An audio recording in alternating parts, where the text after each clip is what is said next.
عندي علم دولة عربية بسألك شوية دول. المغرب طبعا. ايوه طبعا شنو تعرف عليه؟ المغرب والله اعرف ان ناسها طيبين. اكيد المغرب. اعرف ان فعلا احسن ناس هم ناس المغرب، واحسن شخصيات انا عرفت عليها هم كانوا مغرب. المغرب.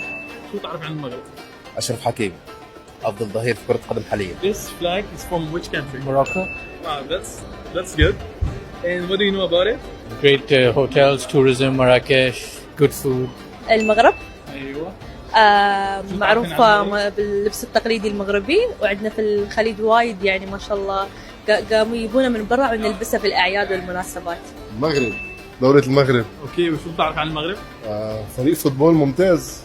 أشرف حكيمي يعني أحسن لعيب اللي مرقوا علي حاليا هالفترة. في اللي يسألوني أبو سالم إيش رأيك بالمغرب وسفرة المغرب؟ بلد جميل جدا. أول شيء الصورة النمطية اللي حاطينها عن المغرب ما شفتها أبدا هناك. اللي يقول سحر وشعوذة ما شفت شيء، قعدنا هناك 10 أيام ولا شفنا شيء يدعو أو طرف سالفة.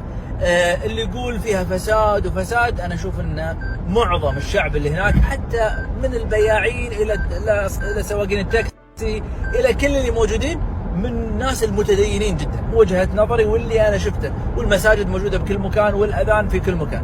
فالسمعة هذه اللي طلع عليها مو هي المغرب الحقيقية. وخلوني اختصرها، ايش رايكم اقول لكم بعض المميزات. كم مميزة شفتها هناك.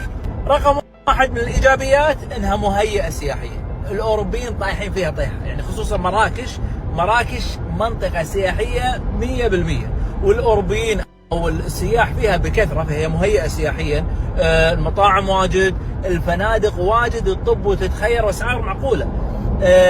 الأماكن الزيارات اللي تروح إما متاحف أو مطاعم أو أماكن واجد هذه في مراكش، وممكن شفتها شوي في فاس متقبلين السياحة، وفي شيفشاو نفس الطريقة. للعلم أنا زرت طنجة ومريت على الرباط ودار البيضاء، بس ما أقدر أقيمهم لأن مرور سريع عليهم. اللي زرتهم تقريبا 3 مراكش وقعدنا فيها مدة طويلة، وفاس وشيفشاو. انزين، الميزة الأولى قلت لكم إنها مهيئة سياحيا، فمطاعم وتقدر تزور أماكن، قصور وكل شيء، يعني حتى الشعب نفسه يتقبلك أنت كسائح. 1. 2 إنها من مميزاتها إن ثقافة. تشوف الثقافة بعيونك، بملابسهم، بوجيههم، بزوايا المباني، بالممرات، بالسوق. سوق اغلبها شعبيه او كلها تقريبا اللي زرناها سوق شعبيه، تتمشى وتشوف اشياء غريبه. ثقافتهم هم، كلامهم هم. وعلى فكره اللي يقولوا لي كلام المغربي ما تفهمهم، لا والله يفهمونك 100%، وتفهمهم 90%، وال10% هذه بس تقولها ها يرد وتفهمها، فما في صعوبه ابدا بالحوار.